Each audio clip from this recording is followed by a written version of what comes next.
Hi, I'm Charla. Thanks for being here. I'm not in the closet anymore. It's back there. So this is a nice, more comfortable space. I hope you like it. I'm going to decorate some more.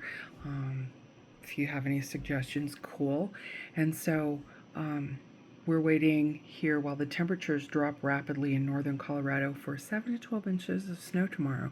So maybe I can bring you some snow pictures again tomorrow. And so it's May 4th today. May the 4th be with you. And so let's talk about Iceland. So much fun. So beautiful, beautiful country built entirely on lava deposits in the North Atlantic.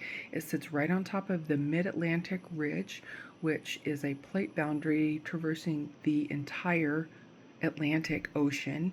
And so on the west side, we have the North American plate. On the east side, we have the Eurasian plate, and it's splitting apart. And so it splits apart, and lava comes up, spreads out, new land. And we see similar types of, slow land being built in Hawaii. And so the same kind of thing with slow lava coming out, creating more land. And so back in 2023, the most recent of the seismic and volcanic events started. At the very end of November of 2023, there were earthquake swarms, meaning there were tons of tiny ones rather than like a fault that we experience on our west coast, for example. Here in the United States, these earthquake swarms were indications that magma was rising to the surface. Magma being liquid rock below the surface of the earth. Once it vomits out of the earth, then it's lava. So magma below the surface, lava above the surface. And so fissures were splitting open, meaning just the ground would just crack open and lava would come out. So not from a mountain that with like lava coming out of the top of the mountain. It wasn't like that at all. In the Reykjanes Peninsula in the southwest of Iceland, they evacuated Grindavik, which is a fishing village on the southern coast, and that was in about the very end of 2023. And then the eruptions began, and lava destroyed quite a few structures, and one person unfortunately was lost.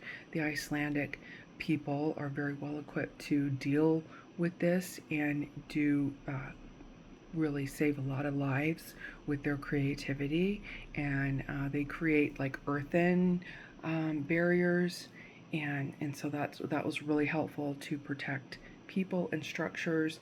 And throughout 2024 and 25, there was roads that were continually destroyed by lava, and so that quieted down. And so scientists think that it's kind of building up again here in mid 2026.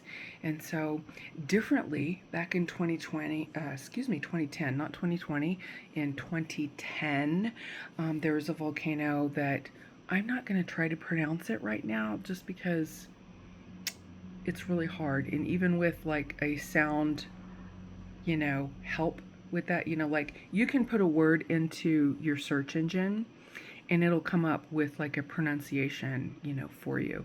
Even with that, this volcano is really hard to pronounce. So I apologize. Right now, we'll just call it a volcano. It starts with an E. And then, so what happened there, it exploded. And it was actually March 20th, 2010. That was my 40th birthday. How cool is that? Not really very for the people of Europe, because here's what happened. It was explosive. It blew ash into the air that was at the same level that planes were flying. So ash is pulverized rock and glass.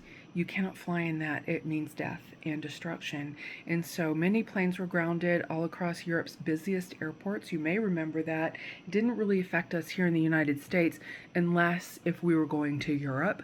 And so, but it did severely affect flight in that area of the world for several days.